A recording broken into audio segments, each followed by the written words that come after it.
Kung dumulas parang ganyan, eto ang mga pwede nyong gawin.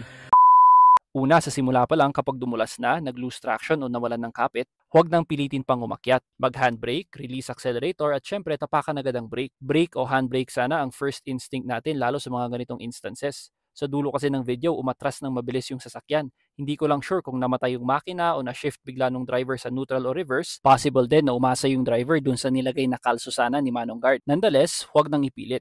Kumalma lang, mag-handbrake, release accelerator at tapakan ng preno. Next, slowly release the brakes at dahan-dahang umatras. Pag nasa patag na, try to get momentum. Kumbaga, bumuelo even before approaching yung paakyat. Possible ulit na kulang sa buwelo yung sasakyan sa video kaya nabitin at nadulas sa kalagitnaan. Kung may pasahero naman, for front-wheel drive cars gaya nung nasa video, pasakayin lamang ang pasahero sa harap at pababain muna ang mga pasahero sa likuran. Para sa mga rear-wheel drive cars, magsakay naman ang pasahero sa likuran. Improved ang traction o kapit kapag mas nadidiin ang mga gulong kung saan napupunta yung power ng engine. Kung sakaling dumulas ulit at ayaw pa rin, isa pang pwedeng gawin ay bawasan muna yung hangin ng gulong o yung tire pressure. Again, umatras muna ng dahan-dahan. Pag nasa patag na, dun bawasan yung hangin ng inyong gulong. Pero huwag ding sobrahan. Simulan nyo munang bawasan ng roughly mga 5 PSI. Mas lumalapad kasi ang surface area ng mga gulong kapag mas mababa ang tire pressure, improving yung traction o yung kapit niya. Once makakyat, i-re-inflate din agad ang mga gulong with a tire inflator o sa pinakamalapit na gas station. Comment down below kung may additional tips pa kayo. Ito yung full video.